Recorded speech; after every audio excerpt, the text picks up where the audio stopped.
Mark Mobius, Chairman of Templeton Emerging Markets Group, welcome.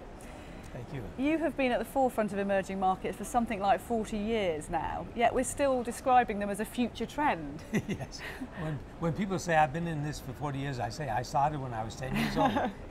No, but that's right. I mean, it's just amazing what's happened over these 40 years. I mean, we started with $100 million in our very first fund in 1987, and now it's 47 billion. It's just amazing what's happening. But it is still viewed as the future as well.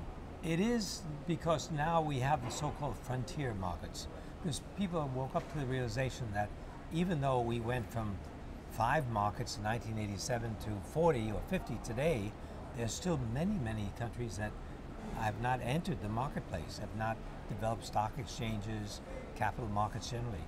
And Africa is one good example of that. Many countries have tremendous potential, and yet they have not really developed capital markets yet, and it's happening as we speak.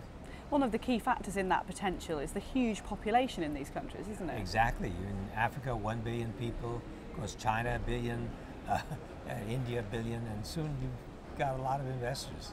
And with all those people comes a desire for new technology, and that's an area you're very keen to talk about because that's a vastly growing area. Exactly. See, the interesting thing that's happening now is that we're doing a leapfrog, is what I call. You've gone from nothing to cell phones, wireless. Whereas in the past, in the West, in the US and Europe, we had to go through all the stages, copper wire, hand telephones, etc., etc.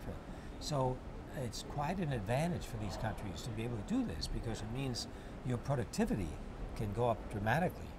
To make the internet accessible to all those people, it will be phenomenal growth.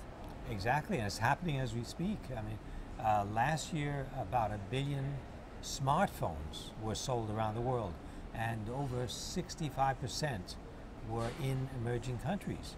So that means someone can have a cell phone and look at the internet, can do their shopping. There's just so many things that can happen. One of the factors and themes being talked about here at FundForum International this year is how responsibility lies with that as well, because when you have access to these markets, there needs to be a very responsible way of operating. Exactly. And FundForum has really been at the forefront of new ideas and new concepts, and this idea of responsible investing, of course, is not brand new, but it's something that is uppermost in the minds of clients more and more, because with the internet, and by the way, this is another example of how the internet is affecting our lives. With the internet, the ideas of responsibility, of good corporate governance, of not favoring companies that destroy the environment, all of these issues are now coming to the fore and is affecting our business, which is why FundForum is addressing these issues. It's a great chance for you to reach a lot of people. Something like 40 countries are represented here. You've been before, you've been numerous times. Why do you keep coming back to FundForum? Every time I come, I learn something new. There's always something happening that I didn't know about before coming to FundForum, so it's really quite exciting. Do you really honestly take away new ideas that you can then actually input into your business? Oh, definitely. There's just so many things that you can pick up. It's not only necessarily about a big concept, but it can be something technical that we didn't think of, that has somebody else is using that we can adopt. Mark, somebody earlier described you to me as a bit of a legend, so it's been a pleasure to meet you. Thank you very much. Thank you very much.